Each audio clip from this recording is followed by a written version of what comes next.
Greetings, webheads. My name is Dominic, and today you're tuning in to the Comic Book Report, where we review comic books and graphic novels so you can get an idea of what to read. And today I'm doing another one of my newer segments. We're going to be doing a reading playlist. This time I'm going to call it Spider-Man, the Spider-Verse Reading Playlist. Some time ago on my channel, I decided to make a reading playlist, which is exactly what it sounds like, in the same way a music playlist maybe has good songs that pair together, or you can string it all along and have a really nice experience. I tried to do the same with comic book reading recommendations, maybe tied together by a loose theme or idea. The only other one I've done on the channel so far was a Batman early years playlist. I had a ton of fun making it and just kind of preparing the selections, and I tried to do the same with Spider-Man. With the popularity of the Spider-Verse movies, I thought it'd be fun to pick out some of my favorite kind of variant or alternative Spider characters. Not all of them are from the Spider-Verse movie. These listings aren't necessarily done in a chronological order, but in an order I thought would be kind of fun to read. So go ahead and get settled in, and we'll get ready to do the playlist in a moment. Before we do, though, I just want to shout out our channel sponsor, OrganicPriceBooks.com. If you're looking to pick up your own comic book collected editions, please go ahead and consider checking out their website. You can find a link for it in this video's description. If you see something you like too, you can use my discount code at checkout, TheComicBookReport, to save $2 off of your order. Please note if you use my affiliate link or code to make a purchase, I will earn a small commission, but it's a fantastic way to support this channel. Thank you for considering. Now let's get started with the reading playlist. First on this reading playlist, I have to talk about the original Amazing Fantasy 15, the premiere issue featuring Spider-Man, before we go into the main Amazing Spider-Man run all the way back in the 60s. To showcase this era, I have the Amazing Spider-Man Omnibus Volume 1 from Marvel Comics. Admittedly, this is an older printing. This was, I believe, my first omnibus edition, which for those that don't know is an oversized hardcover format that usually collect anywhere from, 20 to 50 issues in usually chronological order. Anyway, it's a great way to read a comic run. This is where I'm starting off my Spider-Verse reading recommendation, all the way back at the beginning, the foundation, the origin of the Amazing Spider-Man. When Peter Parker is bitten by a radioactive spider, he starts manifesting these incredible abilities. He designs his own webbing and web fluid, and he swings through New York City, saving people and trying to be responsible for these amazing powers he's been given. I think to really enjoy all of these subsequent recommendations, I had to start at the beginning. I had to go back to when Peter becomes Spider-Man and really just explore what makes this character so great. For my money, the Silver Age of comics, that kind of maybe late 50s through the 60s era of comic book storytelling, this is my favorite Silver Age title, period, bar none, followed probably closely by the Fantastic Four by Stan Lee and Jack Kirby. Here, this run is predominantly Stan Lee and the great Steve Ditko on pencils. Really, really good stuff here. I really love this character. I think even from the beginning, we get just his amazing supporting cast of characters, so many iconic villains, and we have Peter Parker established right away. He's a teenager with a lot of angst, bad luck, and flaws, and he's infinitely relatable in so many ways. And the fact that he learns responsibility through his harrowing, tragic origin story, it's just really a timeless story, and I'm so happy to have the reprint of it in this omnibus edition. But I couldn't think of any better way to start off this Spider-Verse reading playlist than simply the origins of Spider-Man himself. Anyway, this is what starts it all. Now on with the playlist. My next selection for this reading playlist, I'm going to be going with the Miles Morales Spider-Man by Brian Michael Bendis. This is the run that follows his incredible time following the Ultimate Peter Parker Spider-Man. This is where Miles Morales gets his origin and takes on the mantle of Spider-Man. This is the first Miles Morales Spider-Man omnibus, and it collects all of his adventures in the actual Ultimate Universe within the Marvel Multiverse before he eventually makes his way to the mainstream Marvel Universe, which is Universe 616 for those playing. I decided to do Miles next because I think for me he's the next logical successor when I'm thinking about Spider-Verse. And maybe that's because the films have kind of infiltrated my mind in such a way that I can't separate the word Spider-Verse from Miles Morales. So obviously this is where I'm going next. I think for me, this Spider-Man is such a fun character. He's decidedly different than Peter Parker, yet he's so engaging in similar ways. I really really, really love everything Bendis brought to this character, and it's fun to see this character grow even beyond Bendis' time on the title. I will say some of these early adventures are some of my favorites so far. I've read this omnibus, the subsequent one also by Bendis, and I'm actually currently reading the Saladin Ahmed omnibus, which is a blast as well. I think if you're a fan of the Into the Spider-Verse or Across the Spider-Verse movie, this is a fantastic place to start reading Miles Morales right from the origin story, where he's bitten by a kind of genetically engineered super spider and starts getting his own set of spider powers, even more than Peter Parker did. He has like active camouflage. He can do something he calls the Venom Sting or Blast, where he can kind of shoot this electrical pulse on top of all of the other Spider-Man-like abilities. Really, really a great character here, and like I said, I think that this early run is some of the strongest for Miles that I've read so far. Really, really love it. Absolutely just adore this character. I'm so happy to see his rise in popularity in the mainstream culture after the success of those movies, and I encourage more people to check out the books. They're really, really fun, and in my mind, a Spider-Verse essential. Next up, I'm going to be looking at the Spider-Gwen Omnibus, which gives us the origin story for, of course, the titular Spider-Gwen, Ghost Spider, sometimes referred to as Spider-Woman, but this is the multiverse Gwen Stacy Spider character, and this collection is a ton of fun from what I've read so far. It has some of the most visually stylized and striking art I've seen in a modern Spider book, bar none. I absolutely adore the art style in this omnibus. I do want to say I know that this is currently out of print at the time of the recording, this particular omnibus, but I believe you can still find the first handful of issues in the modern Epic collection following Ghost Spider or Spider-Gwen.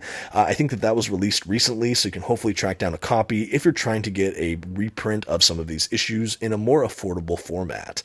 Anyway, kind of like Miles Morales before this, I had to include Spider-Gwen, Ghost Spider in my list for Spider-Verse because, again, the movies have kind of gotten into my brain, so I think about these characters as some of the primary characters that create a Spider-Verse.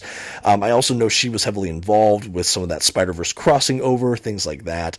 Obviously, Gwen Stacy is such an impactful role within the overall Spider-Man universe, and the idea to make a multiverse variant of Gwen Stacy a Spider hero herself, I just think was a genius masterstroke. I love the concept of it, honestly, and I think that it's really well executed in this omnibus. This character definitely deals with her own tragedies, and I think that she is really engaging as well as a lead heroine. In this omnibus as well, we get appearances by Peter Parker, the Spider-Ham. I don't have his collections, otherwise I'd probably throw him in this reading playlist, but he does make a cameo in the issues here, so I wanted to throw it in. But yeah, this is a really fantastic collection. I am admittedly still making my way through this omnibus, but I have just treasured what I've read so far. A huge, huge book here that's so much fun. They have released a Volume 2 omnibus, the Ghost Spider omnibus, that follows up after this. So definitely really cool to see these oversized editions for this incredible character. Okay, now this Spider-Verse playlist is really heating up. Where do we go from here? Of course, I'm going to one of my favorites, The Clone Saga. This 90s epic is definitely one that's been on my radar in recent months, as they've reprinted all of the Clone-era Spider-Man omnibuses for the first time in a couple years. I am elated, but this is the Spider-Man Clone Saga Omnibus Volume 1, and this introduces us to the character of Ben Reilly, the Scarlet Spider. And yes, I know this character was technically created back in, I believe, the 70s, and that's where it got its basis, blah, blah, blah, blah, blah. But this is where we get the name Ben Reilly. This is where we get the costumed hero Scarlet Spider. So this is where I'm starting it, and this is what I'm including in this Spider-Verse playlist. Yes, this character was featured in the Across the Spider-Verse movie, if you watch that, but his incarnation here is quite a bit different than what we saw on the screen. This really took place during the 90s, and it's at a time where, yes, this is Spider-Man's clone, Ben Reilly. This 90s epic went on for so long. That's actually one of the main criticisms about this storyline, but I personally love this character. It's someone who has all of the memories and history of being Peter Parker without actually being Peter Parker. So even though he doesn't want to get in the way and he feels a bit illegitimate, he's still bound by this sense of responsibility that comes with his incredible powers. And I really like it. I think it makes for a really striking contrast to Peter Parker, especially at this time in the Spider-Man mythos. Omnibus. I also like this idea that he's been off the grid for a couple years, so he's kind of rusty and he's not as honed as maybe Spider-Man is. So we kind of get him when he's a bit down on his luck. He's kind of an underdog character, and he's even more reluctant as a superhero, but here he is. And for me, this is a key essential Spider hero. Really, really love him. I've loved seeing him return in kind of the Spider-Man Beyond era. I know that there's some twists and turns with that not everyone agrees with, but it's fun to see Ben Reilly show up in modern times as well. Really love this character. Had to include the Clone Saga when thinking about Spider-Verse. Next up on our Spider-Man playlist, we have to talk about the Spider-Man of 2099 himself, Miguel O'Hara. This is the Spider-Man 2099 Omnibus Volume 1, and it includes the entire initial run from Peter David and team. This is the Spider-Man of the future, following a different Spider hero. This is not Peter Parker, not Miles Morales. No, this is Miguel O'Hara. After a crazy genetic experiment gone wrong, he has manifested his own kinds of spider powers in the far-flung dystopian future of 2099. This is a real treat for kind of 90s cyberpunk fans out there.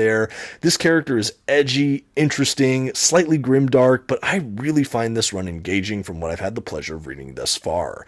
This is another omnibus I'm still making my way through, but I've been very pleased with everything I've read so far. I think Miguel as a hero is definitely something a little bit different. There are some anti-hero qualities to him, nowhere near the resemblance we get in the Across the Spider-Verse film, which yes, I'm referencing quite a bit, but it's still a really great character. I love the design of Spider-Man 2099. We have that kind of Dia de los Muertos costume that he fashions into his Spider-Man costume proper. Love the art style throughout this. This is such a fun run, a great omnibus. At the time of this recording, they're actually getting ready to do a volume 2 that collects later works with Spider-Man 2099 in them. I believe he comes to the present for a sequence of time, but at any rate, this volume 1 collects that initial run in 2099. Really a fun character, and again, because of the popularity in the Spider-Verse film, I had to include it in this list, but he's already one of my favorite Spider variant hero characters in general, so how could I avoid Spider-Man 2099? What a cool character. If you like Spider-Man 2099, let me know in the comments. And honestly, if you're enjoying this video and you've yet to subscribe to the channel, I'd really like to encourage you to do so. I'm always doing list videos, comic book reviews, hauls, unboxings, and things like that. Anyway, thank you for considering. Now let's keep going with today's Spider-Verse playlist. Next, we're going to be talking about The Superior Spider-Man by Dan Slott. This is the omnibus, including his entire initial run. For those that don't know, The Superior Spider-Man is when the mind of Otto Octavius inhabits the body of Peter Parker's Spider-Man, now vowing to become the Superior Spider-Man, taking his technical genius and implementing it into Spider-Man's crime-fighting techniques. This is a really kind of also anti-hero like Spider-Man. I really like the different costume and the whole different approach to this character. It's refreshing, it's dynamic, it's interesting, and honestly, Superior Spider-Man is one of the most standout Spider people I think of the last 10 years. Yes, I said it. Maybe 10 years or so. I'm actually not even sure when he first debuted. This is another omnibus that came out in the recent year, and this was really my first opportunity to delve into this character. I had heard so much about the Superior Spider-Man, but never really had an opportunity to collect the issues. I was so happy when Marvel released this omnibus so I could read it for myself. This omnibus does include not only the Superior Spider-Man issues, but also kind of the origin of how we get to Superior Spider-Man, as Otto Octavius is in a state of basically near death, trying to switch bodies with Peter Parker. I really just like this whole approach. Like I said, it's really gripping and fun. If Peter Parker's felt a bit squeaky clean to you, having Otto Octavius behind the wheels is definitely something to shake up the status quo.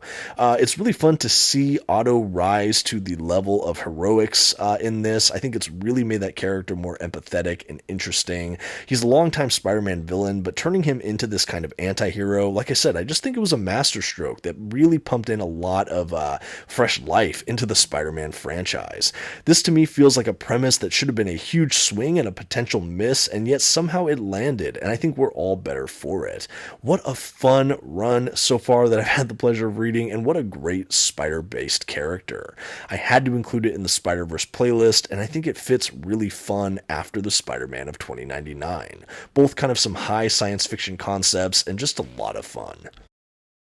Okay, the next entry is going to be the Ultimate Peter Parker Spider-Man from the Ultimates universe with Ultimate Spider-Man Omnibus Volume 1 by Brian Michael Bendis and Mark Bagley. So this is what really helped kick off the Ultimate Universe for me over at Marvel Comics. In a totally different universe or dimension over at Marvel, we have a brand new origin story for our favorite wall crawler. Instead of just a couple page issue, we now have a full-fledged 6-issue story arc exploring the origin of Spider-Man. After he's bitten by a genetically altered spider from Oscorp, a corporation created by Norman Osborn, Peter Parker becomes the ultimate Spider-Man. We have all of the same kind of tragedy that surrounds his life, being raised by Uncle Ben and Aunt May, only to have his dearly beloved Uncle Ben, well, he doesn't quite make it through the origin, now does he? But anyway, he dons the red and blues and he starts to fight crime as a high school superhero. What I really love about Ultimate Spider-Man is that it refreshes and contemporizes this long-running Spider-Man mythos for a more modern era. This is the 2000-something, so we definitely have a fresh contemporization of the source material here. I really love how we get a lot of the same major story arcs from Spider-Man, but maybe spun out or played in a new way or kind of a remix. It feels fresh. It feels really fun and lively. Having Mark Bagley, who was already such a prolific Spider-Man illustrator, show up here was just a masterstroke. To me, this is also one of Bendis' strongest work, and I'm a huge fan of Brian Michael Bendis. This book is just really incredible, and it really kicks off this huge run. It went over, I think, 120 or 150 issues before we eventually go into the Miles Morales era of Ultimate Spider-Man, but I had to include it here. If we're talking about characters in this greater Spider-Verse, he is a hero in his own right, this Ultimate Spider-Man. I really love this run. I think this is a lot of people's first Spider-Man run, and it's not a bad place to start. It does have a pretty conclusive beginning, middle, and end, and wow, is it such a ride. This is Spider-Verse, this is Multiverse, so of course I'm going to include one of my favorite Spider-Men, the Ultimate Spider-Man. After being quite omnibus heavy, I'm going to switch over to a small paperback I have. This is Spider-Man Noir. So for those that have seen Into the Spider-Verse, this character might not be unfamiliar. This is the one played by Nicolas Cage in the animated film. But this is the kind of Prohibition era, like 1920s Spider-Man. He might not have all the same powers. He might carry a gun. But this is the Noir Spider. Really, really a fun series here. This is kind of a almost like small graphic novel, a couple issue miniseries, and I really loved it. Spider-Man Noir has shown up in further incarnations of this character. There was a sequel to this I've had not the opportunity to read yet, but I love this little standalone book here. It was such a fun origin story for this different spider-based character. I am a huge fan of crime detective noir just as a genre. I've read a lot of novels that are in this genre. There's film noir, of course, and there's comic book based noir. I'm looking at writers like Ed Brubaker, for example.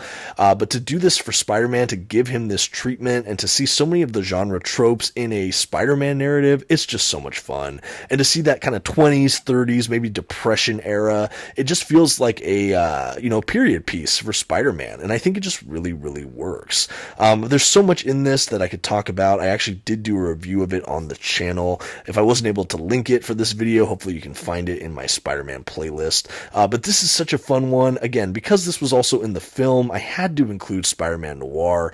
Like I said, it's a little bit different, but if you're a fan of the Spider-Man mythos, this is kind of another what-if universe that I think is really worth pursuing. Just a ton of fun here. I mean, look at the art, too. It's absolutely gorgeous. Like I said, all the character models are there. They're really well-defined, and we just get something a little bit different. I think larger fans of Spider-Man will recognize a lot of Spider-esque touches, but, you feel like you're reading a crime noir. Really, really well done, Marvel. Such a fun read. I would love to see more from this character in the future. Okay, get ready for a weird one, everyone. I'm going to be looking at Marvel 1602's Spider-Man. I considered doing actual Marvel 1602 proper and just kind of flipping through and trying to showcase Peter Parker in it, but I realized I did have this small trade paperback that spun out of Neil Gaiman's classic Marvel 1602. For those that don't know, Marvel 1602 is a graphic novel, like a small miniseries from Neil Gaiman. Fans of comic books might recognize that name from works such as Sandman, to name something else. But basically, that whole miniseries was what if the Marvel Universe was born, not in the 1960s rather, it was born in the early 1600s. So this is as if Marvel had emerged in this time period, so we have analogs of all of our favorite heroes and some of our villains. We get to see the emergence of powers and what happens if Marvel's universe broke out during that era. Really, really fun stuff with that. They do introduce a Peter Parker kind of Spider-Man character, though he's a little bit understated in that, but he got his own kind of spin-off miniseries in the pages here. This is something unusual. I honestly can't even remember if I read this to completion. Looking through it now, it feels a little unfamiliar. It's honestly been a long time since I've even flipped through this volume. If you're interested in me reviewing it, let me know. It's a little bit niche, so I don't know if it would do too well, but if there's interest, I will review it for all of you. I did review the main Marvel 1602. But honestly, I was scanning through my collection, trying to find things that I felt like fit the theme of Spider-Verse for the sake of this playlist, so I thought I'd throw it in there. This is one of those things I would expect to see like in the movies, just Spider-Man 1602 flying by the screen for like 0.2 seconds. But this is something I think makes Spider-Verse so grand, are some of these kind of insular, smaller little facets of Spider-People throughout the Marvel multiverse. And so I was happy to see this on my shelf, and I had to throw it into the video for all of you. If you happen to have read Marvel 1602 Spider-Man, shout it out in the comments. I'd love to hear from you. I don't know anyone who's actually read this, so I'd be curious if any of these watchers have. Alrighty, another entry I almost didn't put on this playlist, but I felt like I needed to just because this is a lot of fun, and it's another book I don't really see anyone talking about. This is Spider-Man Identity Crisis. I have it as a trade paperback collection. Basically, Peter Parker, Spider-Man, our main 616 Amazing Spider-Man, is at kind of a crossroads identity-wise, and so he takes on the costume and sometimes abilities and moniker of 4 different alternate heroes for himself other than Spider-Man. We have Ricochet, we have, I think, Dusk, Prodigy. I don't even remember all their names, to be honest with you. You can see them all as I flip through this, though. And this book is the collection of a couple issues where he spends time being each of these respective other heroes. I thought this would be fun to include in a Spider-Verse playlist because we get to see alternate versions of Peter Parker as a hero. Yes, this is all within the 616. There isn't a multiverse component, so to speak, but I don't think there always has to be to feel like we have the broader Spider universe where we have these different heroes who maybe Peter Parker has been, or they're all Spider themed. In this case, these are just alternate heroes that Peter Parker tried to use their personalities of. What I liked about this was all 4 of them are decidedly different, and they maybe stress a different portion of Peter Parker's personality and kind of role or identity, and I thought that this was really well done. This is a story arc that I really never hear talked about, like I mentioned earlier, but I had a blast reading through this collection when it was in print a handful of years ago. I had to include it in the Spider playlist because, like I said, I just thought it was a really fun entry that I'd love to hear more discussion of. Have you read the Spider-Man Identity Crisis little book here? Have you read these issues where he's tried to be these other heroes? Would be so curious what other watchers think about this. I thought it was just a lot of fun. This is another book. If you happen to want me to review it for the channel, I would be happy to do so. I think this collection may be out of print at the time of this recording, but I'm sure you could find it in secondary markets. Don't miss out on Spider-Man Identity Crisis. Next up, arguably my most controversial pick on this list, I'm going to be talking about Spider-Man Reign. And if most of you aren't turning it off by now, it might be because you don't know what Spider-Man Reign is. But here we go, I'm going to talk about it. Spider-Man Reign is a story set in kind of a dystopian Marvel universe. It's not necessarily main canon or anything like that, and it's a much maligned storyline. It's one that gets made fun of a lot because there's a portion of this story where it implicates the idea that Mary Jane is no longer with us in this future version of Spider-Man because she contracted a kind of STD based around the radiation that Spider-Man gives off, so she died of like a cancer. Anyway, it's really horrific. Obviously, it's a heartbreaking detail, this idea that Spider-Man is still so irradiated, so his partner, his wife, succumbed to that radiation. Anyway, because of that, a lot of people make fun of this story, but honestly, I think it's a lot of fun. We have Peter Parker, who's sort of in his twilight years near death, and we have New York City degraded to a point beyond recognition, and we have Spider-Man having to take up his role once again after his life was kind of shattered at the loss of his wife. I really like this book. It's bleak, it's dark, and it's something that feels very almost surreal. I've never really read a Spider-Man book like it before or since, but honestly, it really took me on a journey. This is pure dystopian future, and honestly, if you're a Spider-Man fan and you like that kind of genre, this is a really good one. I would not necessarily put it in the same shelf as something like Old Man Logan, or for a lot of people, The Dark Knight Returns as this kind of last story for this iconic hero. Even though it's in that same kind of category, the caliber of the writing and art might not be up to snuff for a lot of people, but it still is in that ballpark for me where it feels like a last story, air quotes, for one of these favorite heroes. I am admittedly an unapologetic fan of Spider-Man Reign. Thank you for sticking with me, those who really don't like this title. Again, I understand, but for me, I think it's a fun one, and when I think Spider-Verse, I'm going to include it on the list. And finally, to round out my Spider-Man Spider-Verse playlist, bringing it all together, I'm going to be talking about the Spider-Verse Spider-geddon Omnibus from Marvel Comics. Right from the jump, I will say this is a book I have not completed as well. I know that chronologically it might not make sense to have it at the very end, but for this reading playlist, I had to include it at the end because to me it encapsulates so much of what I'm trying to talk about here, which is all these Spider characters coming together in these epic crossover events. So this omnibus includes two primary events, the Spider-Verse and Spider-geddon, which is essentially a sequel. This omnibus is a ton of fun, and if you like Spider characters, variants, the multiverse, this is maybe the collection to get for you. Marvel released this last year at the time of this recording, and honestly, it is a ton of fun. Just look at it. The art is varied but beautiful, and honestly, I think the whole concept is really great. This is what really got our foot in the door for the Spider-Verse, or the notion of that. Not that that didn't exist before, but that really just kicked it into the next gear. I had to do this as the culmination of my reading playlist because this is where it all comes together, honestly. Really, really fun stuff here. This is another one that once I finish, I actually hope to do a full review on the channel. So if that interests you, again, please be sure to be subscribed. Maybe hit the bell notification icon so you don't miss when I drop some content. But yes, this is the Spider-Verse Omnibus, the Spider-geddon Omnibus, and this is where all of our favorite Spider people come together for the fight of justice. It's so funny, off the backs of arguably the flagship character from Marvel's Spider-Man, we have all of these variants of Spider-Man or Peter Parker.